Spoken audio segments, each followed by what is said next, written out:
You're a startup founder. You think your product is amazing and feel like more people should be buying, but the road is long and slow.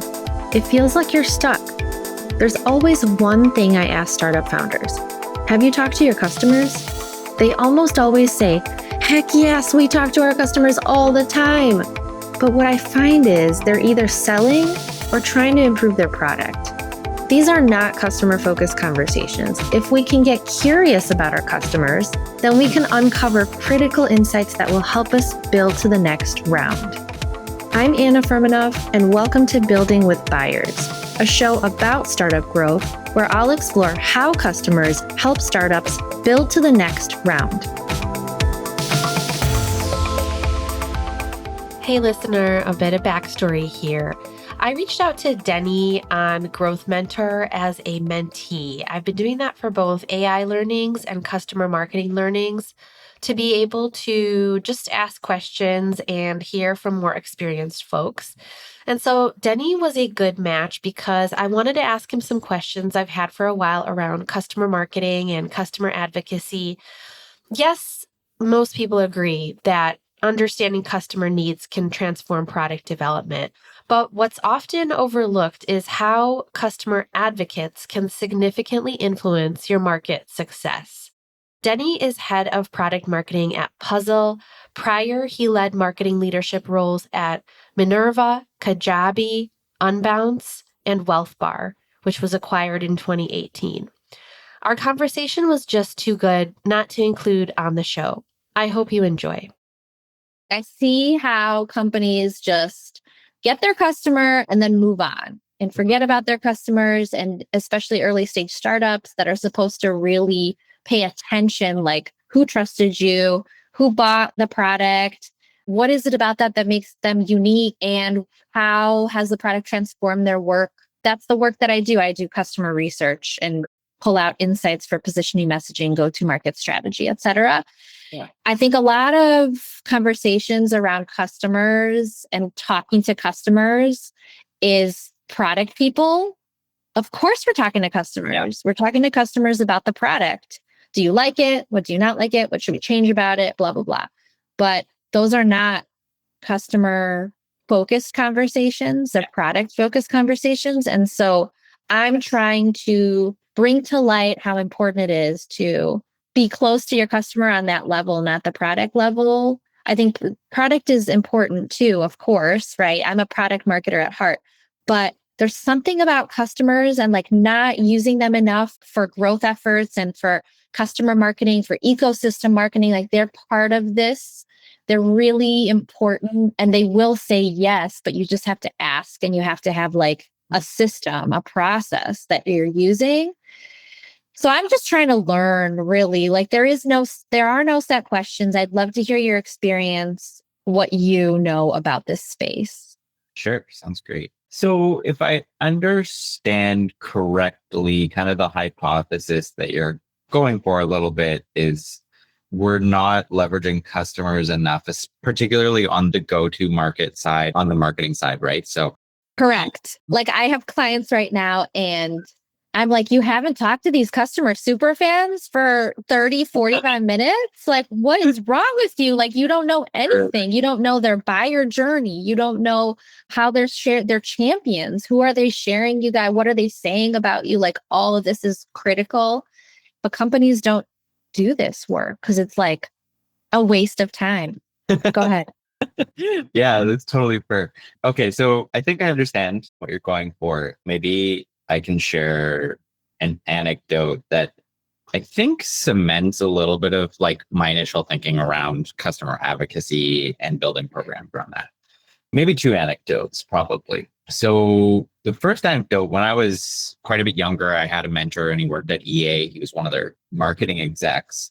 And I had a lot of work problems that I was trying to work through, all of that kind of stuff. And I was trying to understand how to do customer advocacy a little bit better. And he told me about the extent that EA goes to in order to make sure that when they do a launch, that it's not going to be a flop because they invest a lot of money into development and they can't show people the product really before the launch. And so it's really high risk launches that they end up doing essentially. And he explained to me kind of that they have a really strong advocacy program, both for like their power players, but also for their influencers, right? There's tons of YouTubers out there, people that give game reviews, all of that kind of stuff.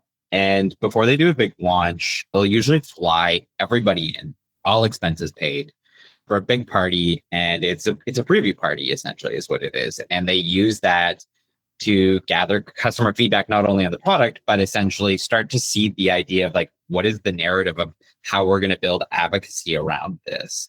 Now, obviously, it helps when you're flying everybody in, all expenses paid. In order to be able to do that, just from that event alone, they start building all of the foundations of the content that they need in order to do their go-to-market launches, build their advocacy programs. It's like, if you've already gotten 10 quotes from game reviewers or from your customers on like how amazing this is or how they love it, or if they're telling you like, hey, we don't like this, and you're going to rebuild your product or your launch around the things that they like, not only is that going to like, I mean, the first one's great, but the second one's even better actually, because now they feel like you're actually listening to them and you're actually going to build the launch exactly how they want it. And so you just took somebody that's probably on launch going to be a detractor and you turned them into somebody that's very invested actually in seeing the success of that launch. And so I think that when I heard kind of the stories that he told me about customer advocacy and how they cemented it and how you build with your customers, not just on the product, but on kind of your go-to market,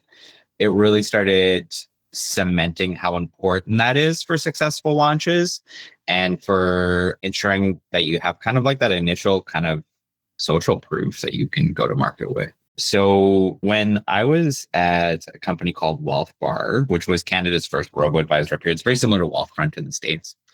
I really leaned into this. I realized that like, oh, we probably have 20 people literally in our whole customer base that are like these crazy advocates or your biggest detractors. They can be both.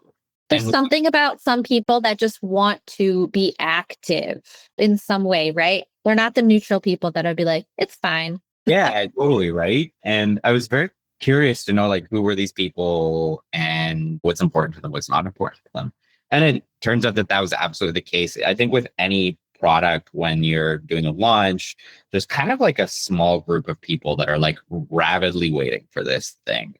And if you can identify who those people are, it can influence the launch, but it also they're leveraging them for that launches can be a make or break in many ways. So what I noticed about these, 20 people or so is that they were all like really avid Reddit users. They were on Reddit every single day talking about every single financial product out there. They were reviewing them all. And for some of them, they were ripping them apart. And for others, they were saying that they absolutely loved it. And the winners and losers were really determined kind of in the comment threads quite often in many ways. And if you had 3 or 4 of these people kind of coming in and saying, hey, this is great, then that would really start to influence the direction of the conversation and narrative as it would start to go. Now, that might only be one comment thread, but to be honest, it really does become exponential over time. That comment thread becomes then like the top search result for your company. That comment thread then ends up seeding the narrative for what a journalist just picks up on their next article. And so now all of a sudden you start seeing like these exponential results starting to show up as a result of that. So winning that group over, in my mind, is exceptionally important to see that kind of like initial organic advocacy for what you're trying to do. And their voices are exceptionally strong. And the last thing you want is 2 or 3 of them saying that they're not into this because it's going to guarantee a flop. Yes. There's one client that I've had for the past 3 years, and it's an early stage startup. And I didn't know that they were going to do this customer advocacy stuff, but they are really good at this. Yeah. And they're early stage, they're seed funded, and they've thrown events for customers, just like the one that you talked about, like, well, you got to throw money down. And they brought not just customers, but advisors like me. We stayed at the hotel in New York. And we did this event in November, and they're going to continue doing it because it's been really successful for them to create this there's stuff going on that's numbers, but there's stuff going on under the hood that you can't explain, but it's like, we're fans. We love you guys. And so the customers are happy to just share how they're using the tool, then share with others, get on social media, like engage, post about it. And so they almost gamify it too. Yeah. They've done that, they're doing that. And I don't see a lot of, especially early stage startups, investing that much, but it actually works and they're growing, they're doing well. And there's something about it. It's a competitive space. And so I think that that's especially important in a competitive, if you're the only one and nobody around and you're just like, well, just throw spaghetti at the wall, fine. But if you're in a competitive space and you're not doing stuff like this is what helps you stand out. You've got your unique customers. This is what helps differentiate you. There's something about this initial audience. I always go back to the crossing the chasm model. So kind of like that innovator category and all that kind of stuff. And there's just like, it's the tinder for the fire that can start something. And, even the current company I'm at, Puzzle, I can probably speak to part of what that tinder was, which is like, Y Combinator founders. It's such a small group of people. Yet if you can get 2 or 3 of them to love our product, then they're going to go around to the rest of the people in their cohort and they're going to say, oh, you guys should be using this thing. Well, now all of them are talking about it to other Y Combinator alumni, to investors, to whatever it may be. And it just starts this Tinder all of a sudden. And it's like, oh, there's something here. Maybe we should take interest in it. So. Right. Totally. Yeah. I mean, I think what I've seen though is customer marketing. I've heard of it being called like a customer love team, whatever it is. It ends up being like a team in later stage companies, not in earlier stage companies. Because in earlier stage companies, it's like, well, somebody's handling customer success. So customer success, but that doesn't tie into marketing. Customer success is like, unless you as a marketer are working together with customer success and thinking about how to leverage these customer relationships, then it's not something that you amplify out. It just stays within your circle of customer plus customer success. How do we expand in here in this account or something, right? So I don't know. I just think that it's such an under-leveraged part of growth for companies. It usually is. And so I've done customer marketing or life cycle marketing at a few companies now. And more often than not, when I've joined these teams or when I talk to a lot of other customer marketing teams, they end up becoming kind of like basically like a CRM team. It's kind of what it is. That's how I would maybe describe it. It's just kind of like the gate to the customer and they're just having stuff thrown over the fence. It's like, hey, we're doing this product launch. Hey, we need this. Hey, we need to get that right. And I think that is a little bit of a result, the underinvestment in leadership on a lot of these teams, in being able to bring in people or skills that can use customer marketing or lifecycle marketing in a way where they can actually prove ROI on the investment. And it's like, it's such a low investment to make. You have these customers, like, know, they're there. Right? I would almost say that like the steps that I would take to advocacy would be like, first, trying to win over influence over the organization or investment or executives by proving that internal, right? Yeah. By proving that there's significant ROI in investing in customer marketing by doing really low hanging fruit stuff. We're talking life cycle marketing, where we're optimizing flows. We're trying to just move like a 5% bump in activation, or we're trying to do some other kind of stuff. And once you can prove that there's significant ROI in that, then you start building the trust in the rest of the team that maybe you can start influencing other things. And more often than not, I've like always started at kind of the front end where it's easier to prove results. Either that's on a lead funnel or whether that's on like activating customers and proving that we can move the needle with very limited resources over there. And then it just starts to move down the funnel and then becomes like, okay, maybe we can get them engaged a little bit more. Hey, it's Anna, host of Building with Buyers. I started the show because I found that customers play such an important role in business growth, but they're often overlooked. We're so focused on net new. But the thing that makes you unique is not your product. There are so many companies solving the same problem and they have customers too. The thing that makes you unique is your superfan customers. That's your moat. Most positioning and messaging is guesswork. I'm a customer insights and strategy advisor, and I help my clients by interviewing their customer superfans and translating those insights into clear and compelling positioning and messaging that specific people care about. So you get deeper engagement with customers and prospects, increased inbound to demos, better sales conversations, increased word of mouth, and closed deals. If you're done guessing, stumbling along, and want to be more customer obsessed, reach out. I'd love to help. And now back to the episode. That to me is like bonkers because I would always start at the bottom of the funnel. Like if we're talking about a go-to-market strategy, I would start with the customers. I would start at the bottom versus at the top. I totally would too. I think it's just so hard for me to get buy-in from executive teams in order to do that because they don't know. Well, first of all, it's a little bit of a long tail investment, sort of like we're talking about the party. It's like, great, we're going to throw this big party and we're going to invite everybody to it. Yeah. Who knows what's going to come out of that? Yeah. And so more often than not, I end up having... Might be a terrible party. It could be a horrible party. Who knows? But after I've kind of like worked my way down a little bit, then it becomes really easy for me to be like, look, I've found all of these people. Now let's start investing in them better. Now I would probably say that that's only true for larger companies. For smaller companies where you're a lot closer to your customers and you understand who those people are and it's just really easy to get to them, I would absolutely every time go to them first. Yeah. Yeah. So yeah, I think smaller companies also are worried because they're like, we only have these customers. We don't want to piss them off. That's like, so yeah. Also is like, what is wrong with you? Because I've had somebody that I really admire on my podcast and she was like, well, we don't want to bother our customers. And I'm like, you're not bothering them. How are you bothered?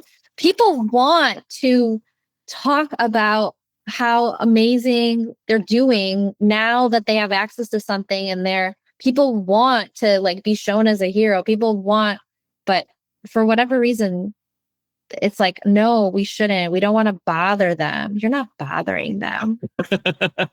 It is kind of funny. And I'm always a little bit surprised whenever I send an email.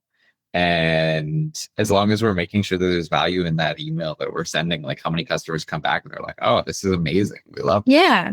Yeah. Like, we just launched a product update, like it's just a bunch of feature updates or something. They're like, this is amazing. This is great. I'm so excited for that. And you know what? People self-select if they don't want to be part of that list. Totally. Totally. You want to know that too.